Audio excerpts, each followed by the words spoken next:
अस्सलामुअलैकुम। JCERT school में आपका खैर मकदम है। मैं वहाब अंसारी।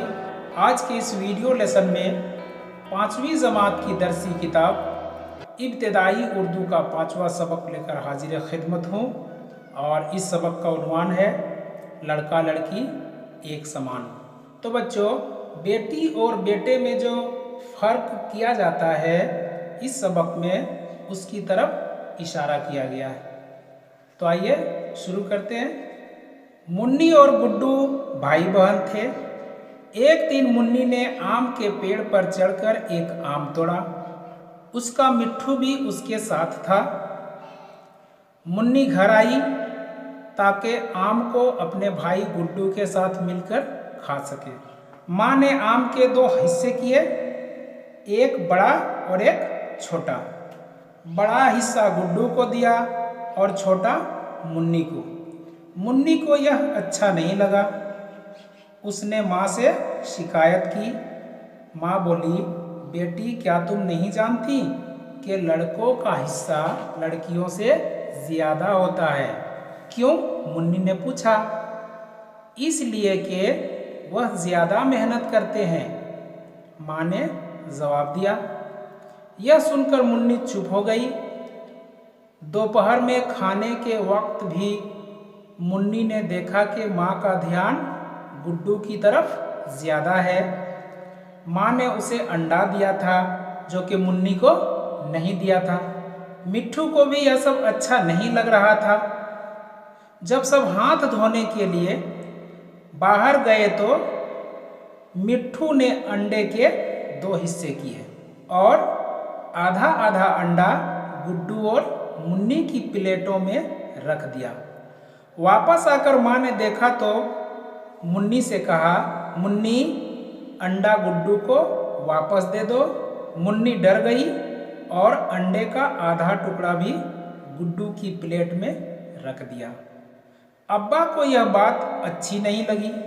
वह बोले, मुन्नी और गुड्डू दोनों बढ़ती उम्र के बच्चे हैं, दोनों में फ़र्क नहीं करना चाहिए। माँ बोली, यह कोई नई बात नहीं है, ऐसा तो हमेशा से होता आया है। गुड्डू को लगता था कि उसका काम मुन्नी से ज़्यादा मेहनत का है, इसलिए उसको बड़ा हिस्सा मिलना ही चाहिए। वह बोला, मुन्नी का काम भी तो मुझसे आसान है। यह सुनकर मुन्नी के जहन में एक ख्याल आया। उसने कहा, कल छुट्टी का दिन है, क्यों न हम एक दिन के लिए अपने अपने काम बदल लें। तुम मेरा काम करो और मैं तुम्हारा। गुड्डू ने उसकी बात मान ली। दूसरे दिन सुबह सुबह मुन्नी ने मिट्ठू से कहा, गुड्डू को उठा दो, उसे चूल्हा जलाना है। गुड्डू को सुबह इतनी जल्दी उठने की आदत नहीं थी। वह नींद में था, लेकिन उसे उठना पड़ा। गुड्डू को एहसास हुआ कि चूल्हा जलाना इतना आसान काम नहीं। सारा धुआं उसकी आँखों और नाक में घुस रहा था।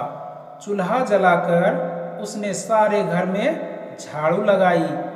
बेचारा गुड्डू, उसे यह सब करना अच्छा नहीं लग रहा था। बड़ी बेदिली से उसने ये काम किए। अब मुर्गी के बच्चों को दाना डालना था। इस काम में भी उसे बड़ी मुश्किल पेश आई। इधर उधर दौड़ते भागते चूजों को डरबे तक पहुंचाना आसान न था। दूसरी तरफ मुन्नी आराम से कुछ देर बाद उठी। वह अपने मिट्ठू को लेकर पालतू गाय लाली को चराने के लिए निकलने लगी तो गुड्डू ने उससे कहा, देखो मुन्नी, यह ख्याल रखना कि लाली किसी दूसरे के खेत में ना चली जाए। मुन्नी के जाने के बाद उसने उस जगह की सफाई की जहाँ गाय बांधी जाती थी।